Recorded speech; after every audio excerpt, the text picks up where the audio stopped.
Katakanlah, aku berlindung kepada Rob yang menguasai subuh dari kejahatan makhluknya. Surat Al-Falaq ayat 1 dan 2. Memahami Al-Quran dengan tafsir. Kata a'udzu atau berlindung membutuhkan tempat berlindung dan perlindungan dari. Qul a'udzu artinya saya berlindung kepada Allah. Qul a'udzu birabbil falaq sebagai zat yang menganjurkan kita untuk berlindung. Kondisi membuktikan bahwa kita tidak akan dapat berlindung kecuali kepada Allah. Kenapa? Karena Dia Rob yang menguasai subuh. Kata falak adalah subuh. Subuh merupakan puncak sinar. Sinar merupakan puncak hidayah. Ini tidak berarti bahwa Allah menciptakan sebagian makhluknya dengan sifat jahat permanen. Tapi di dalam diri manusia terdapat unsur baik ataupun unsur jahat.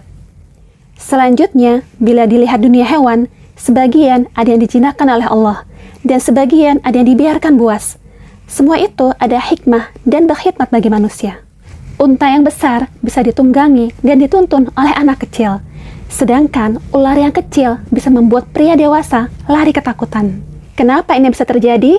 Seakan-akan Allah ingin menyadarkan bahwa proses menjinakkan bukanlah atas kuasa manusia ataupun keahliannya. Buktinya, mengapa binatang yang besar bisa dijinakkan, sedangkan yang kecil tidak dapat. Seakan-akan ketidakdisiplinan ini ada hikmahnya. Di antaranya adalah agar manusia sadar bahwa ada kuasa Allah yang menciptakan ini. Dan di dalamnya terdapat banyak juga faedahnya. Seperti ular yang buas itu, faedahnya adalah bisa dari ular dapat menjadi obat bagi penyakit yang mematikan. Artinya, binatang yang buas pun di dalamnya terdapat kebaikan. Manusia akan takut bila digigit ular kecil yang mematikan. Sehingga dia selalu berdoa, "Ya Rob, lindungilah aku." Karena kekuatannya tidak mampu melindungi dirinya. Jadi, ini semua merupakan renungan dan ikatan bagi manusia.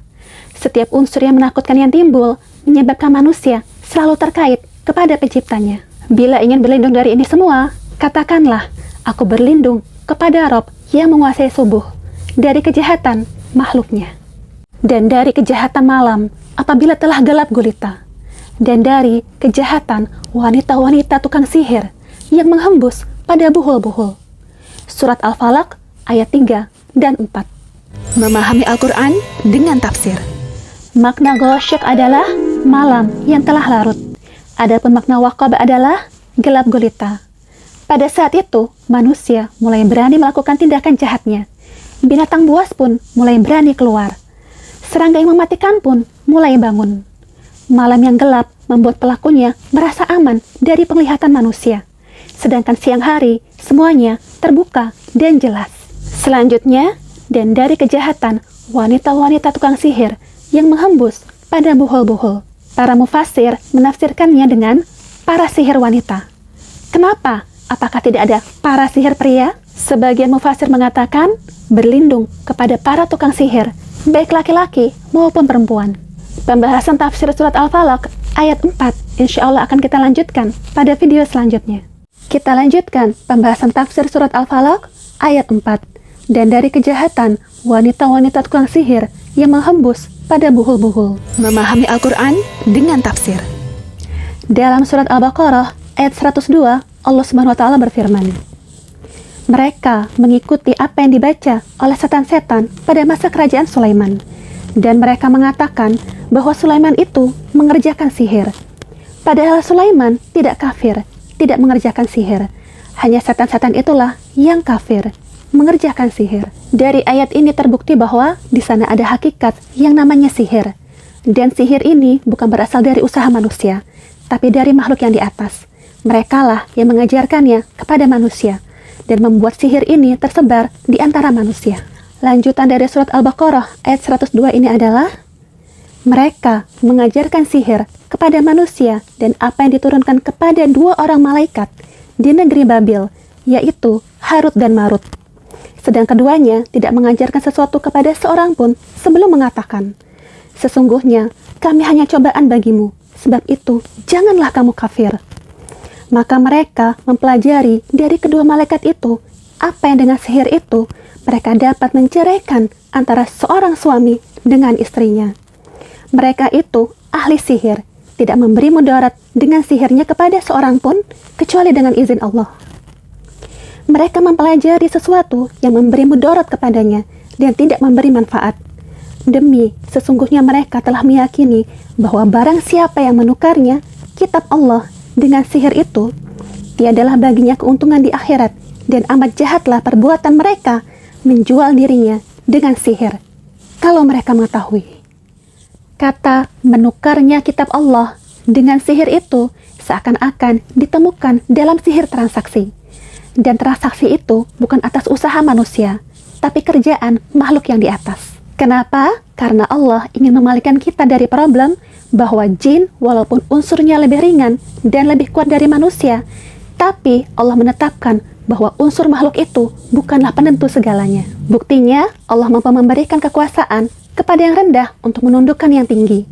Jadi, unsur bukanlah penentu. Walaupun unsur dapat berjalan sesuai dengan sunnatullah, tapi kalau Allah berkeinginan yang rendah menundukkan yang tinggi, maka sunnatullah itu tidak berlaku. Dan kehendak Allah lah yang terlaksana. Jin lebih ringan dan kuat dari manusia, karena tabiat jin terbuat dari api, sedangkan manusia dari tanah. Api mengandung unsur ringan dan halus, sedangkan tanah mengandung unsur padat dan tebal. Buktinya, ketika didatangkan sebuah apel di balik tembok, kita sebagai manusia yang terbuat dari tanah tidak bisa memakannya. Sedangkan api, bila diletakkan apel di balik tembok, maka akan ditemukan reaksi pada apel tersebut. Jadi, selama jin mengandung unsur api, maka dia akan bereaksi sebagaimana pada apel tersebut, yang ringan dan halus. Untuk itu, di dalam kisah Nabi Sulaiman, ketika dia berkata, "Siapakah di antara kamu sekalian yang sanggup membawa singgasananya kepadaku sebelum mereka datang kepadaku sebagai orang-orang yang berserah diri?" Surat An-Naml ayat 38. Apakah manusia biasa dapat memenuhi permintaan Nabi Sulaiman ini? Jawabnya tidak. Mereka semua terdiam. Lalu siapa yang dapat memenuhi permintaan ini? Jawabannya insya Allah ada dalam video selanjutnya. Kita lanjutkan tafsir surat Al-Falaq ayat 4. Dan dari kejahatan wanita-wanita tukang sihir yang menghembus pada buhul-buhul. Memahami Al-Quran dengan tafsir. Siapakah yang bisa memenuhi permintaan Nabi Sulaiman untuk memindahkan singgasananya? Bukan manusia biasa, bukan pula jin biasa, tapi jin yang paling pintar dan maha pintar, yaitu jin Ifrit. Seakan-akan dalam jin pun ada unsur pintar dan bodoh, persis seperti manusia. Balkis dan rombongannya telah meninggalkan Yaman, sedang menuju istana Nabi Sulaiman. Maka Nabi Sulaiman meminta agar istana Balkis itu dipindahkan sebelum Balkis sampai. Yang dapat melakukannya hanya jin Ifrit. Ifrit berkata, "Aku akan datang kepadamu dengan membawa singgasana itu kepadamu sebelum kamu berdiri dari tempat dudukmu.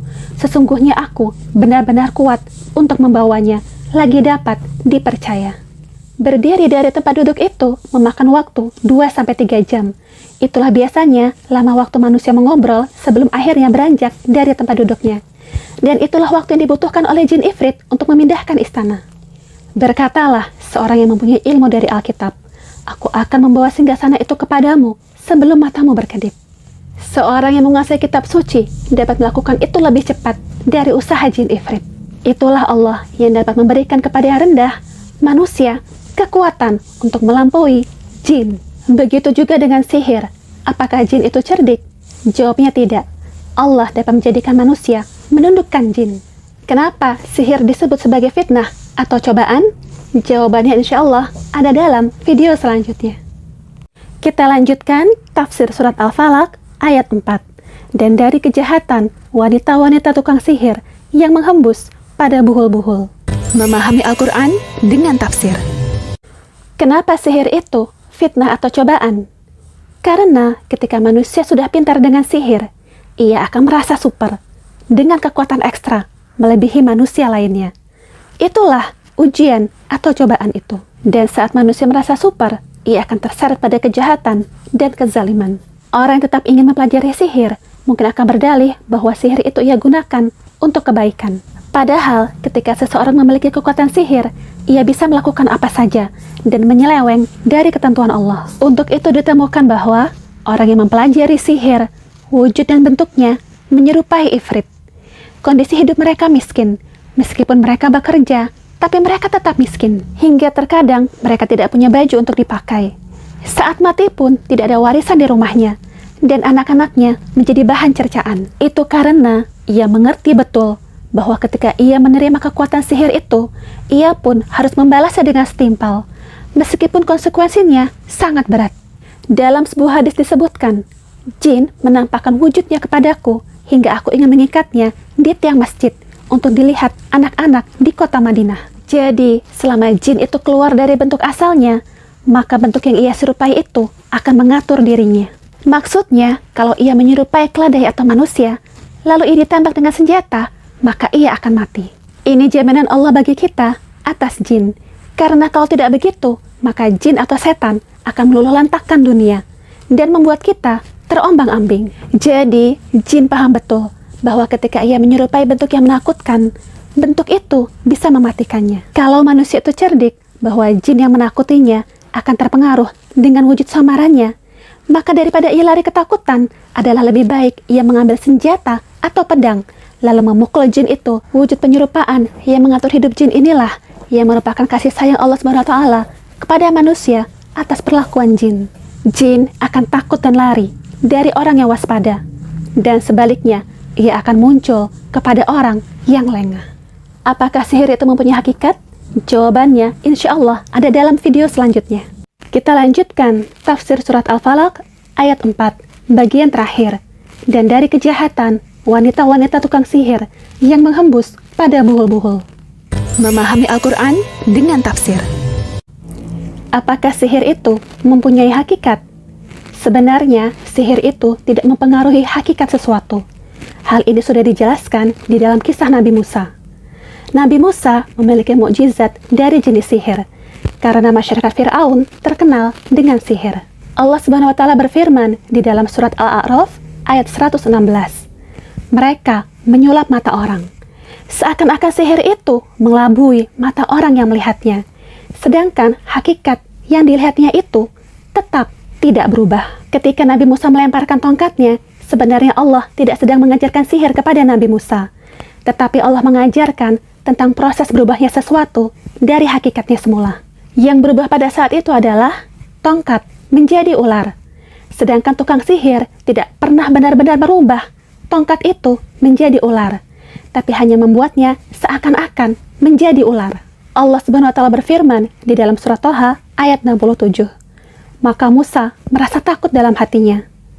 Allah menyebut Musa merasa takut dalam hatinya karena tongkat itu benar-benar berubah menjadi ular. Kenapa para tukang sihir itu mengikuti ajaran Nabi Musa? Karena mereka mengetahui bahwa hal itu di luar kemampuan Nabi Musa dan bukanlah sihir. Para tukang sihir beralih dengan begitu drastisnya karena peristiwa itu di luar cara yang mereka alami. Maka ketika mereka yakin itu bukan sihir, mereka pun yakin pasti di sana ada kekuatan Rabb yang dapat merubah itu. Jadi sihir itu hanya mengelabui mata. Tapi kalau diteliti dengan seksama, hakikat sesuatu itu tidak berubah. Tafsir ayat selanjutnya, dan dari kejahatan orang yang dengki, apabila ia dengki, insya Allah akan kita bahas dalam video selanjutnya. Tafsir surat Al-Falaq ayat 5, dan dari kejahatan orang yang dengki, apabila ia dengki. Memahami Al-Quran dengan tafsir. Dengki ialah angan-angan kalau seseorang yang mendapat nikmat itu mengalami musibah. Dengki tidak terkait dengan mata, karena orang yang buta pun juga memiliki sifat dengki. Jadi, dari mana datangnya dengki itu? Dengki adalah tabiat yang diberikan Allah SWT kepada setiap manusia. Ia bagaikan senjata. Lalu apa yang menyebabkan manusia tidak menggunakan senjata itu dengan seenaknya? Itu adalah karena keimanan. Orang yang dengki adalah tanda bahwa imannya lemah. Karena kalau imannya kuat, niscaya ia akan memahami bahwa semuanya adalah pemberian dari Allah. Orang yang dengki berarti ia tidak puas terhadap Allah dan menentang keputusan Allah. Jadi Islam secara prinsipil mencegah manusia untuk dengki. Orang yang dengki itu harus punya sasaran yang didengki. Oleh karena itu, ketika kita mendapat nikmat atau orang lain mendapat nikmat, kita dianjurkan untuk mengucapkan Bismillah, Masya Allah, la quwata illa billah. Ketika ini diucapkan, setiap mendapat nikmat, maka orang yang memperoleh kenikmatan tidak akan mendapat mara bahaya. Selama Allah Subhanahu wa Ta'ala berfirman, "Katakanlah, aku berlindung kepada Rob yang menguasai sumbuh," maka itu artinya tidak ada yang bisa mengatasi semua kejahatan-kejahatan itu kecuali Rob. Insya Allah pada video selanjutnya kita akan membahas tafsir surat An-Nas.